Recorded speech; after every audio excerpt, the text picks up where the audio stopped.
I'm sure you've already seen some of this, but a fiery confrontation between Ukrainian President Volodymyr Zelenskyy and US President Donald Trump with his VP JD Vance this weekend. Here's a little bit of how it went.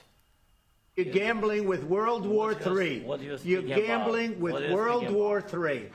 And what you're doing is very disrespectful to the country, this country. It's back to you. Far more than a lot of people said they should have. Have you said thank you once? A lot of times. No, in this entire meeting, have you said thank you? Even today. You went to Pennsylvania and campaigned for the opposition in October. Offer some words of appreciation for the United States of America and the president who's trying to save your country. Please, you think that if you will speak very loudly about the war, you He's can... not speaking loudly. He's not speaking loudly. Your country is in big trouble. Can I answer? Wait a minute. No. You've done a lot of talking. Your country is in big trouble. I know. What about if you didn't have our military equipment, if you didn't have our military equipment, this war would have been over in 2 weeks. In 3 days. I heard it from Putin. In 3 days.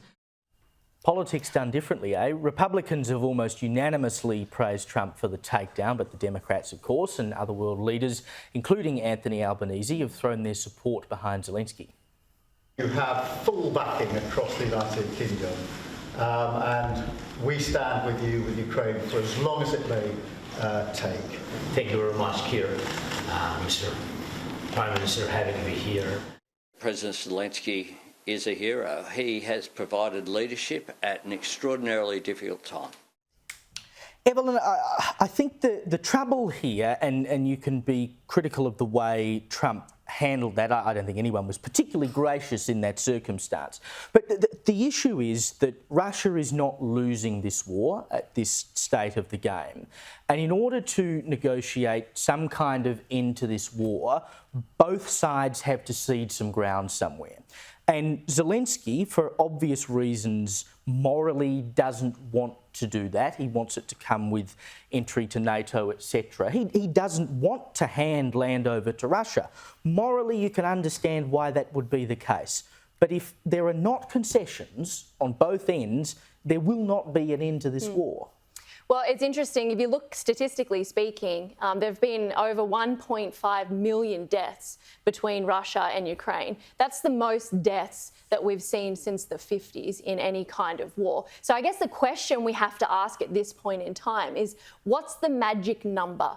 What's the magic number of deaths of people before Zelenskyy says, OK, that's enough death, now I'll sign something, a peace agreement? I mean, two things can be true at once, right? And I think we often forget that in times of war. It's very tit for tat, team Ukraine or team Russia. But in this situation, two things can be true at once. Sure, like in an ideal world, should this be happening? No, that's true. However, what's the alternative? How many more people are going to be slaughtered? There are video footage of Ukrainian nationals being dragged off the street, forced to fight in a war that they don't even want to fight anymore. The Ukrainian people have said enough is enough. You only have to have a look at the footage coming out and speak to an actual Ukrainian to know that they've had enough of this war themselves. They've had enough of their sons and their daughters dying at some war that could have been prevented a very long time ago. I'm sorry, but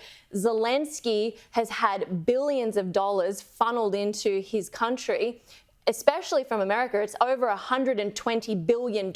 And he came across in that meeting like an ungrateful toddler. He walked into it thinking, I saw this on Twitter, I won't take the credit for it, but he walked into that meeting thinking he was Netanyahu, and he walked out realising he was Justin Trudeau.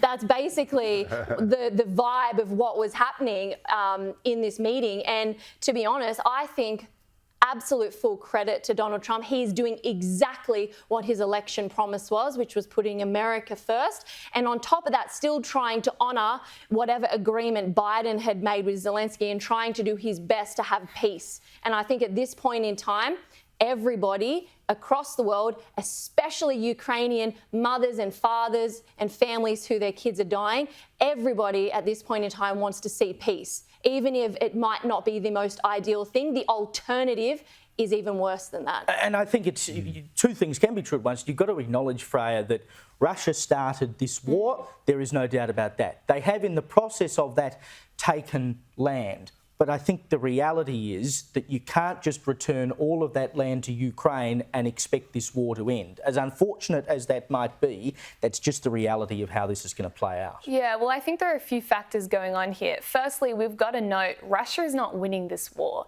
Neither side are winning this war. And so I don't think Russia is as strong as, we think. I think they're stronger than we think, to be honest. I think Ukraine is struggling, but Russia is not winning. They have incurred enormous cost as well.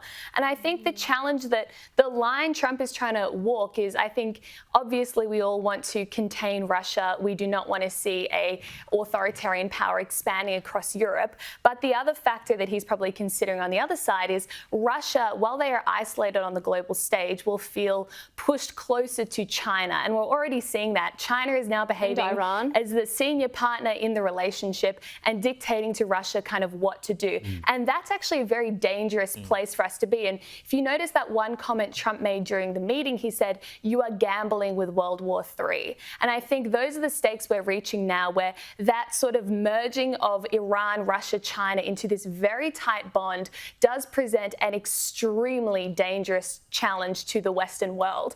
And I would also say that, so that's kind of the tension that Trump is trying to walk here. But I also think the blame should totally as well be placed on the European powers, who have been essentially asleep for the last 60 years. Well, America has been single-handedly holding up the global international order. But I think under the Trump administration, it's very clear that that is over. And that is a lesson that Australia needs to heed very closely, because gone are the days when we can just expect America to ride in on their white horse and save us. Trump has made it very clear we must all fend for ourselves. The US will keep us all together, hopefully, but it's actually in everyone's interest that all Western powers increase defence spending and rapidly ramp up our defence capabilities. And this is what Trump has talked about this extensively when it comes to NATO and the money that other nations pour into it. And that's part of the reason there is tension about Ukraine entering NATO, because if you invade or attack a NATO country, effectively the rest of NATO has to get involved in that war. And that's one of the ways you end up with a world war.